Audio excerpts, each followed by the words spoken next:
Hi there, this is a bit of an experiment I'm doing for YouTube, which is to commentate on my races this week for iRacing. This is a race I did in the very first day of the season, which was last Tuesday. This is a prototype GT in a Ford GT car. As you can see, I'm in pole position of the Ford GT field, but just because only 4 guys showed up, basically, and I was the only guy to set a qualifying time. Yeah, this ended up being quite a fun race. Let's go through the warm-up lap here. Lots of HPDs to worry about, with a few Corvettes as well. And here I do a mistake right on the first lap of warm-up. Not exactly the best way to prepare myself for the race. You are not supposed to make a lot of mistakes. This is a 45-minute race. If you do a lot of mistakes, you'll end up at the back of the field. So this is just a bit of practice before going on to the serious stuff. Just finding my rhythm. Second gear corner. Let a few HPDs pass though. Can go full screen now. This is actually the first time I'm running in Sebring. It's a track I bought here for season 4. It's a very difficult track, despite the fact it's completely flat, no elevation changes at all. Here we go, dropping down for a second here and bam! Hear the sound? That was the sound of a blown engine. I was shifting down the gears far too quickly. And there you go, a parked GT car. And the warm-up wasn't exactly looking very nice. No, this didn't bode exactly well for a good race, but turned out to be quite cool, as you're about to see in just a second. So here we go, the start of the race. Just the warm-up lap behind the safety car.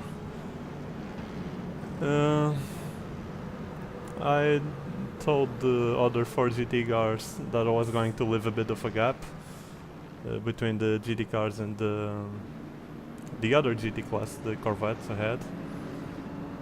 This is usually recommended when you're in pole position, because sometimes there's an accident in the field ahead, and if there's a bit of breathing space between every class, it just makes things easier for everyone. The speed difference between all 3 classes is enormous, and if it's spread out a bit at the start, it makes things easier. Let's put this on cockpit view. Well, this is a bit of a shame that I'm not doing this live. This is just a replay of the race. There's a few things that we miss out here in the replay. You don't have the virtual mirrors, so you can't see the other cars very well, but that's okay. The other thing we're missing here is the F3 box that shows the relative position between cars. This is very important to have on when you're running a race like this. You need to have the F3 box turned on all times, because it lets you see just so quickly the other cars are catching you. In the Ford GT you will be overtaken many times during the race. It's the slowest car of the 3 here in competition. And you need to be sure that you let by the other guys in places that are safe. That you don't try to do anything stupid like slowing down in a fast corner for an HPD or something like that. You need to be aware at all time of the competitors around you. So I'm letting this nice gap between my car and the rest and the Corvettes ahead. Fortunately, damn it, I'm not pronouncing this right. The the guys next to me just tried to get a bit of an advantage from it. As you're about to see. Maybe I didn't start very well neither. I'm gonna leave this on camera, on TV camera views for now. As you can see, a bit of a gap. Perhaps I should have left it a bit longer, maybe. The Corvettes didn't leave any gap to the HPDs. That could have been quite catastrophic, I'm seeing there. I think it's green. Everyone's accelerating. No. Oi, slow down. There you go, green flag. And I lose first position to that multicolored car and to the blue car as well. There you go, from first to third in 1 second.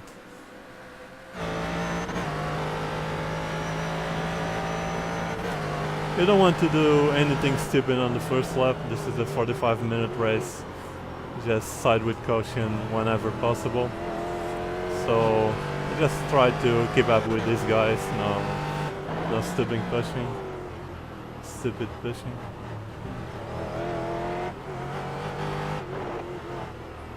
I was expecting this race to be a bit close between all four of us. No big differences in our rating. As you could see at the beginning, the car numbers of all four of us were very close. There you go, a bit of a move ahead of me, huh? Or not that much. The guy backed out in the blue car. So just following here the two cars ahead, trying to be aware of the cars behind me. The guy behind already lost a bit of time, as you can see here. Wait. Yeah, back to myself. Just following these two guys here. Not wanting to lose a lot of time either. Want to play it cautiously, but not. You don't want to be slow, obviously. Even then, they seem to be opening up a bit of a gap already, which isn't very good news. Keep in mind, I had no idea about the pace of these guys. They didn't post a qualifying time. Whoops. And this is not how you want to start a race. Spinning out on your own. Having to hop there the curb, a bit awkward. There you go, to last place.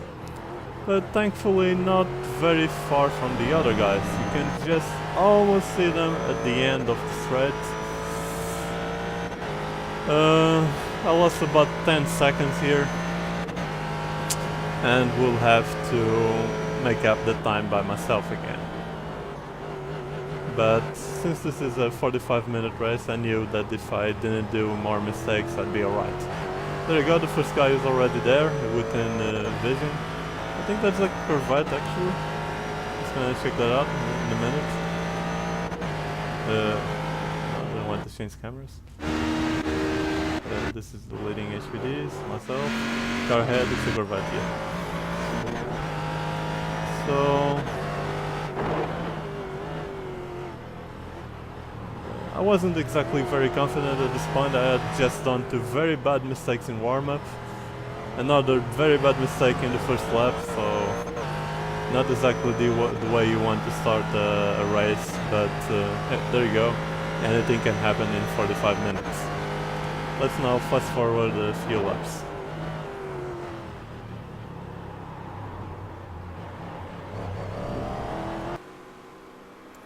So here we are back again.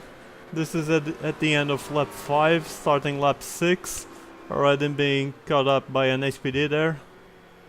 Let's see what do I do there. I'm overtaken on the outside. So the situation here in the Ford GT race is that basically two of the other guys that were ahead of me dropped out of the race already, or were about to drop out at this stage. I don't know exactly for sure. I didn't exactly see what happened to them. So, and I'm already just watching there at the end of the straight, the Ford GT ahead of me. So, what was a very bad situation, I was 10 seconds behind the leaders. No, I'm just closing by on the leader actually. So things changed very quickly on this race. There you go, HPD goes by on the left. And suddenly I am within a very good chance of winning this race, as long as I keep things together. I wasn't exactly sure what the hell had happened to this guy ahead of me, but I was slightly quicker than him. So I was fairly confident that over the course of this entire race, in the Ford GT you do about 20 laps, 21, 22. Over 22 laps, I was pretty damn confident that I'd get him. So let's stick here for a couple laps and see what happens. I'm like close by on him, already very close to him. Obviously not enough to try and overtake, but I think I lost more time there with the HPDs than I did. And this becomes a very key aspect of a race in the prototype GT series. When you drive a GT car like the Ford GT, like I'm driving, or the Corvette, you want to lose the least time possible with when being overtaken by the HPDs.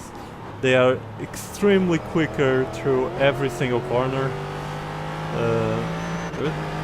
Not through every single corner. They're extremely quicker on the high-speed corners because of their downforce. They're extremely quicker on the straight line as well because they have lots more horsepower. And they are quicker as well under braking. The only place they're not quicker than you are on the slow corners.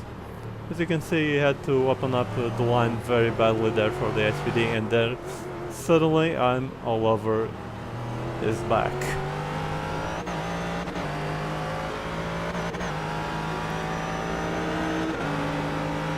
I was playing it very cautiously here, no need to rush. I already noticed that I was much quicker than him. Oy, actually, I'll break myself there. That wasn't supposed to have happened. But I was much quicker than him, or at least slightly quicker than him. So I knew that over the course of a race I'd eventually pass him. The other GTs were no longer in competition or way back. I wasn't exactly sure what the hell had happened to them. So just cautiously trying to play it safe and eventually seize up on any mistake he made. Whenever he left the door open, I'll try to overtake him.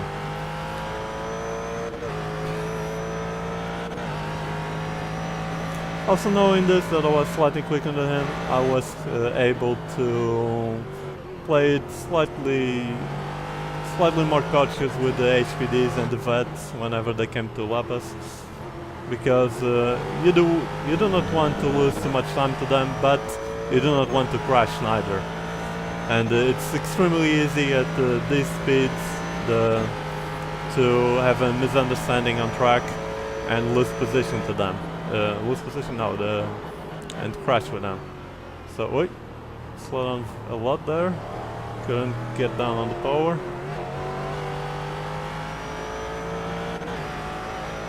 So yeah, I was just following him and waiting for him to make a mistake over the course of this 45-minute race.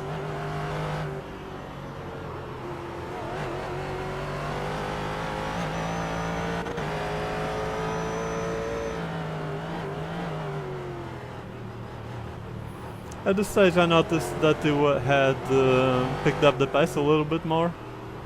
I had caught him up very quickly, but then suddenly he felt under pressure and improved his lap times as well, so I was no longer that much quicker. So I was maybe, I don't know, 1 second quicker per lap. This is a very long lap. Or a few tenths quicker, but that's not good enough to overtake. You need to wait for a mistake ahead or get a really good run or something. I was just playing it safe and hoping for an opportunity to show up and try to win this race. I now to fast forward a few more laps and see what happens.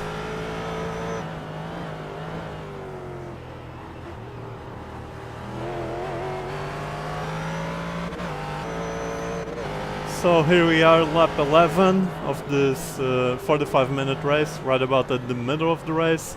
closing by on the guy directly ahead of me again. I've actually lost a bit of time. I think it was when I was left by a few HPDs, but now he's about to catch some traffic as well.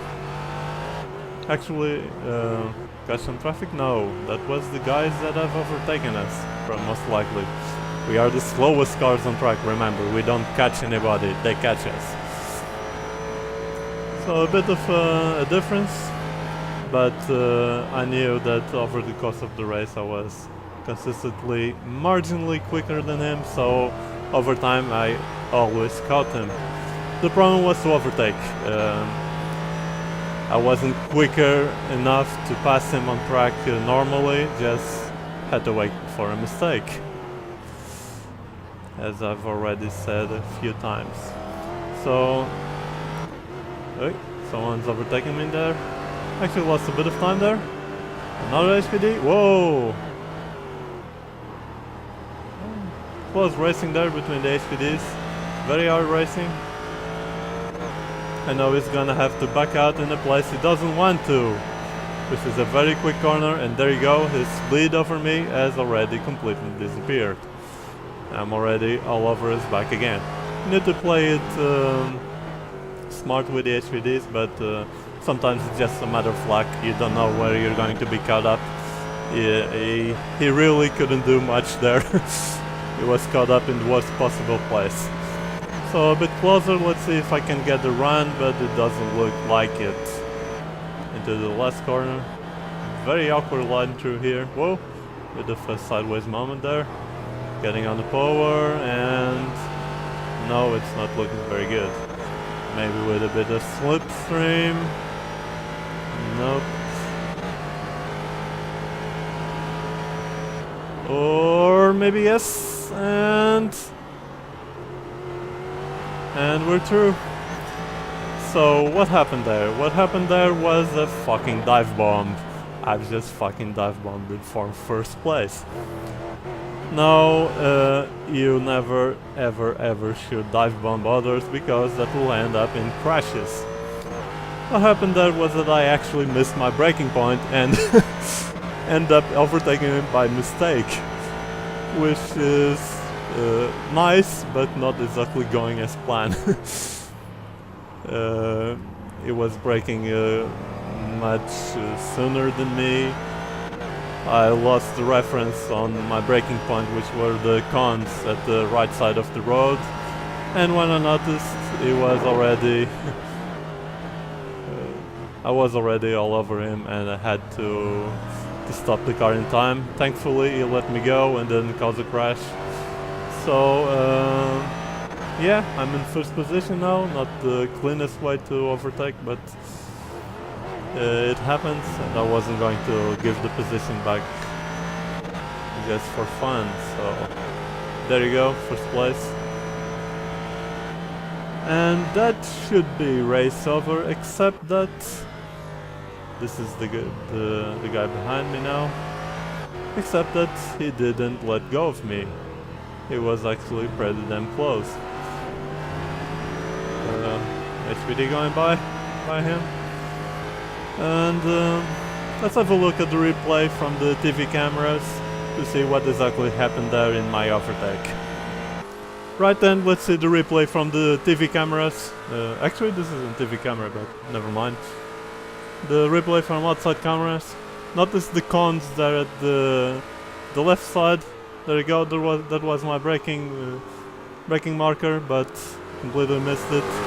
And he let me go. Thankfully, it was a clean racer, and let me go for first position.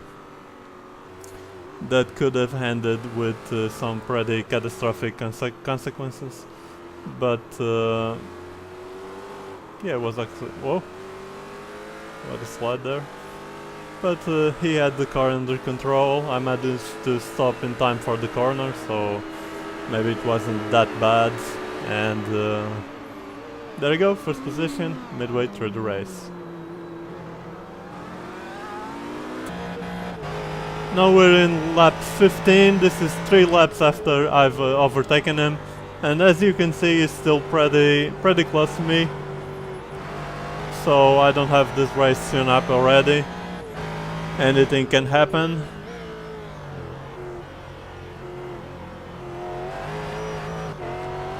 It's maybe a bit difficult here in the replay to try to display all the tension you get throughout the race, because at any time I could do a mistake and then I could lose the race over to him. So I had to be, I wouldn't say perfect, but because my lap times are nowhere near the perfect lap times, but at least not make any mistakes, and it takes a lot of concentration to do that. It was a very difficult race. Now I was trying not to lose too much time to the HPDs again, maybe holding that guy up a tiny little bit. You don't want to be a dick to the HPDs, you don't want to weave ahead of them, you don't want to do anything silly like that, but at the same time you don't want to lose as much time as possible. It's a bit of a compromise. You don't want to crash, you don't want to cause misunderstandings on track, but at the same time you don't want to lose time, so sometimes you have to hold them up for a corner or two, sometimes you have to let them go and even get out of the way. Normally you need to stay on the racing line. Getting out of the way isn't recommended, but yeah, it just depends from situation to situation. It's very complicated, it takes a bit of experience, but with a couple of races you'll get the hang of it. You can see that it's not accelerating normally, maybe short shifting a bit there. We don't get to see his throttle controls, but looks like I'm opening up a gap. And a little bit later, after the race, he explained to me what was going on. He was having to save a bit of fuel. He was short on fuel, so had to basically use like 90% throttle instead of the foot fully down, and short shift, coast through corners and stuff like that. So that cost him a shot of victory, because he was actually managing to keep up with me rather well, and that was my luck. Let's change to oops. Trying to change to my car. Here we go. So that was it. That was basically nothing happened from here until the end of the race, but it was quite tense, this 45-minute race in Sebring. I could still stuff it up at any moment on myself or with lapped cars or whatever. Managed to keep it under control. And the reward was a win in the first race of the season, which was quite nice, even if the opponents weren't particularly high or rating, or just 4 cars on track. 2 of them did not finish, but a win's a win's a win. So there you go, a very nice way to start the season, with some great hard racing. Thankfully the other competitor there kept things very clean, and we had lots of fun. So there you go, that was my first race of the season in Prototype GT series.